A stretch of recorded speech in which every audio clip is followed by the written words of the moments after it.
Oh-ho-ho!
I have no idea, honestly. Whatever.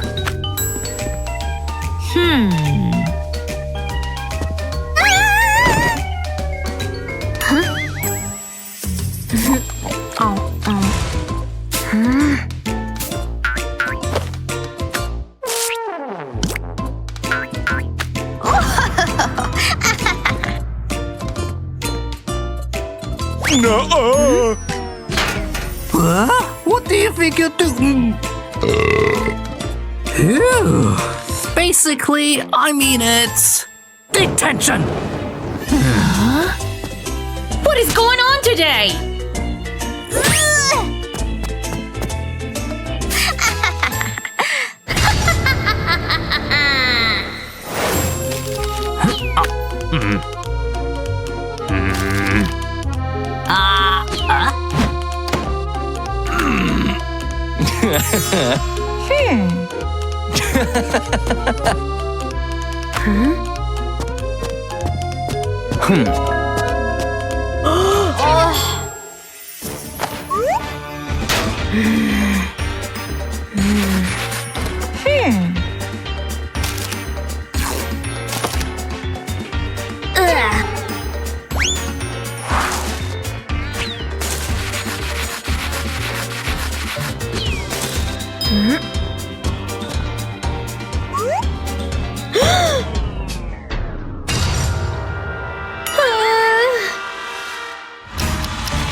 Finally! Phew. All that's left is to throw. Great! Now I need to sweep up as well? Are there any brooms in this school? You see what I did to her? Ouch!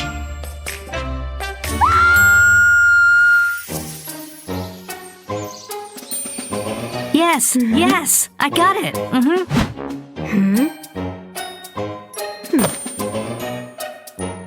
Hey, where are you?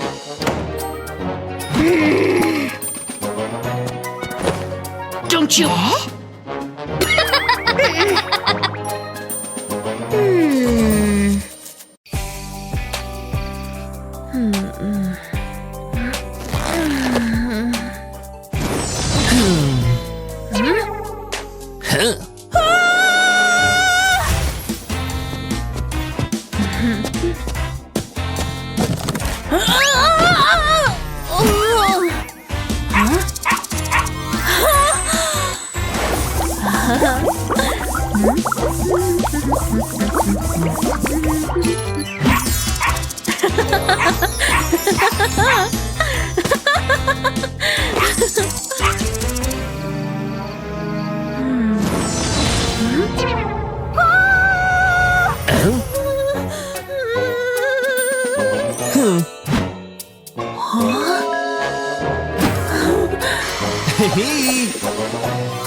Yoo-hoo!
Hello world, I'm Mermaid. Today, I'm one of the most popular girls at magic school, but it hasn't always been this way. You see, my dad, Triton, is the ruler of the undersea kingdom. My mother passed away when I was a little kid. That's why Dad has taken care of me since my early years. On the one hand, he spoiled me with luxury. On the other, his parenting style was super overprotective. I couldn't make my own decisions. I had no say in the choice of friends, clothes, and even books. He was sure that homeschooling has been a safer option for the future undersea queen. So I wasn't allowed to go to a regular school. Also, he hired security guards to watch me wherever I go. They kept other creatures away from me, especially boys. When I was 10 years old, our neighbor mermaid boy tried to give me a card on Valentine's Day. And guess what? My dad made his entire family move to another ocean. I've never been on a real date and never been kissed. My only true friend was my starfish, but I didn't lose hope. And one day, a life-changing opportunity knocked on my door. I found a cheerleader's flyer from a magic school, which is located out of the sea. I got so inspired by those happy faces. I needed to become one of them, so I decided to spend my senior year out of the sea. I was shaking while trying to get my dad's permission, but he just tore the flyer, gave me a cold, arrogant look and said, "Don't even think about it." For the first time in my life, I got the courage to stand for myself. I yelled, "You cannot tell me what to do, Dad! I'm an adult!" But he laughed in my face and left for an urgent business meeting. That was very painful, but I didn't give up that easily. Later that night, I snuck into his closet and took a potion to turn my tail into legs. Early in the morning, I ran away from the palace. Thankfully, my car worked well in both worlds. On my way to school, I imagined how much fun I would have. Oh gosh, I was so naive. In my first geography class, I made a laughingstock of myself because I didn't know any countries other than the underwater kingdom. My legs were so inconvenient that I fell in the middle of the cheerleader audition. Pinky, the head of the cheerleading squad, said, "But you're a princess. Why are you so bad at dancing?" They kicked me out, of course. At lunch, I ate paper napkins because I thought they were food. Loveboy posted this video and it went viral in a blink of an eye. Even my cousin still sends me the napkin lady memes. I was hoping to meet real friends here, but everyone avoided me and whispered behind my back.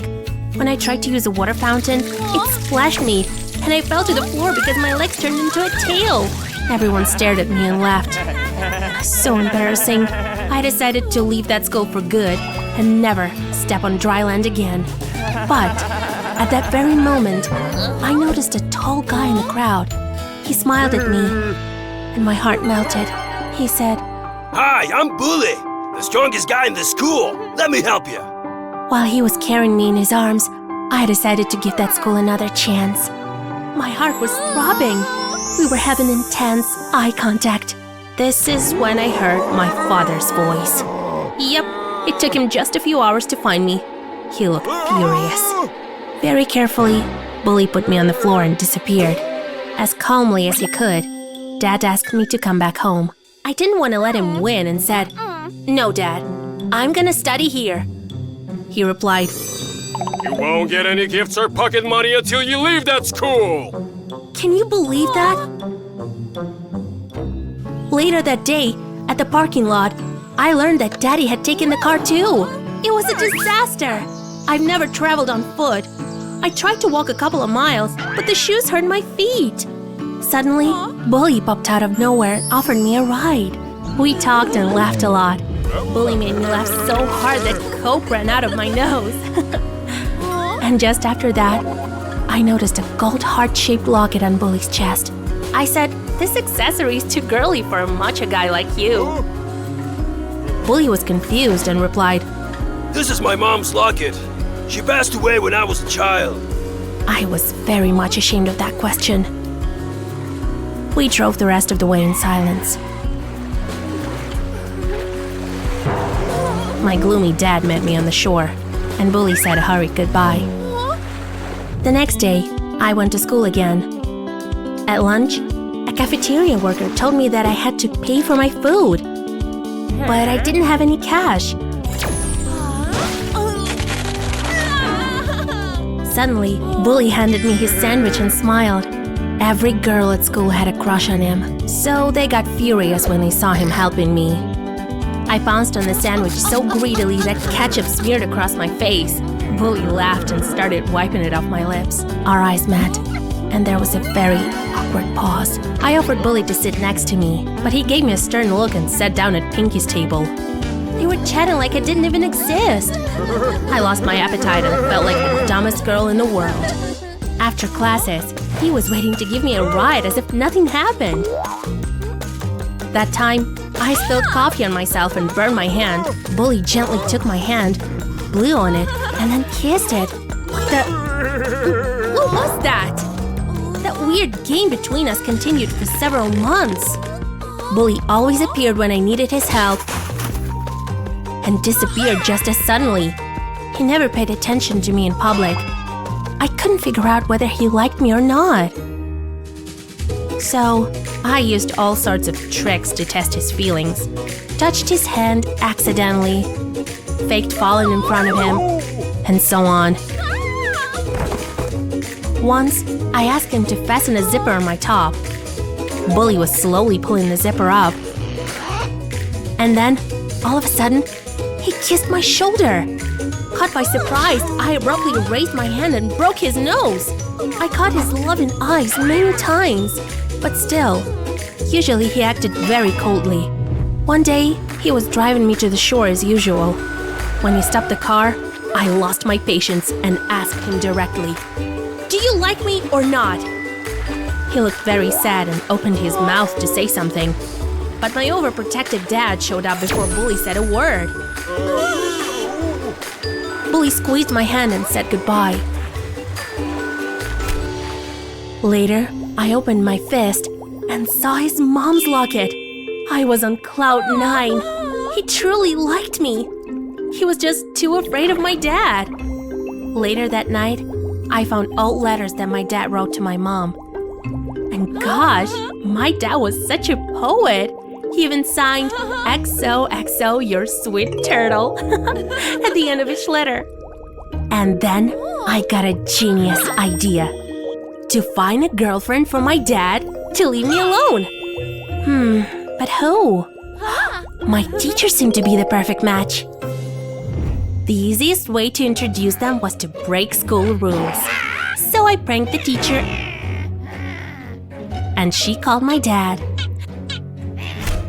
They had a private conversation after the classes. After that, Dad invited my teacher to a restaurant for dinner. That was so awkward. He laughed nervously and splashed her face with juice. However, she looked happy. I've never seen my daddy like this. He was so cute and awkward. The next week, Dad was too busy with his brand new girlfriend. So Bully and I could hang out without being afraid of my dad. We visited many places, but still, Bully didn't act like my boyfriend. One day, Bully invited me to a school dancing party. I didn't want to go. I was sure that my classmates hated me. But eventually, they apologized for being so mean. Pinky promised to help me become a cheerleader, and Nerd offered to help level up my grades. Finally, I felt welcome at school. Bully and I had a slow dance, and I thanked him for being so kind to me. I moved closer to kiss him, but he moved away and said, Mermaid, we need to talk. I didn't let him finish and kissed him. Bully hugged me back tightly. Next second, my dad popped out of nowhere and began to yell at Bully. I paid you for protecting my daughter, not kissing her! What? Is this true? I looked at Bully. He nodded, looking like a guilty puppy. He had been lying to me this whole time. He was just making money. I looked around. Everyone was staring at us. Some even filmed this scene. I couldn't stand it anymore, so I pushed Bully away and left the party in tears. Later that night, I was crying in my room. Bully betrayed me in front of everyone. My father ruined the party, and my life too. I was sure if I show up at this school again, they'll pelt me with mud. Suddenly, Dad knocked on my door. I expected him to start scolding me, but he looked very sad too. It turned out that my teacher broke up with him after that ugly scene at the party. I'd never seen him so honest and vulnerable. So I hugged him, and we had a long, honest talk. He gave back all his gifts and promised to stop being so controlling. After that, I felt more confident and decided to graduate at any cost. I went to school the next day, preparing myself for the worst. But nobody even remembered my epic fail. I tried my best to avoid Bully, but there he was, waiting for me in the hallway. He said, Please forgive me, Mermaid. I really like you a lot. I couldn't ask you out on the real date because I felt ashamed that your dad paid me. I was a coward, but I'm not afraid anymore. I wanted to hug him and hit him at the same time. He handed me a car key and added, Please accept this little gift. I've spent all the money I earned on it. Bully took me to the parking lot and showed me my new car. I told him, Well, I'm not quite ready to forgive you, Bully, but we can hit the road together. Which we did. By the way, my dad kept his word and gave me my freedom. In return, I convinced the teacher to make it up with him. And they're still together, just like Bully and I.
Okay.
Police, open up!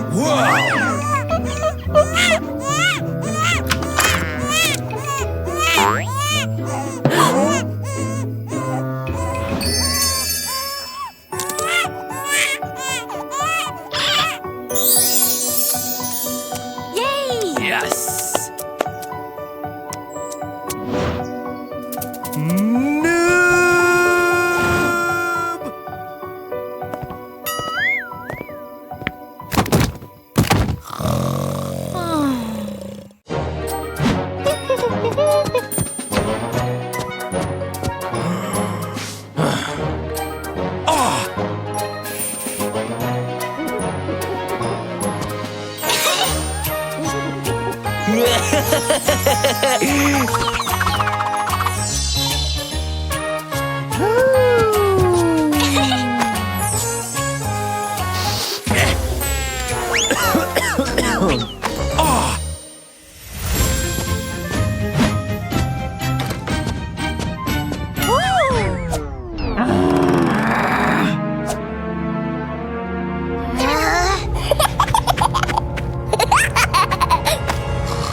Yes!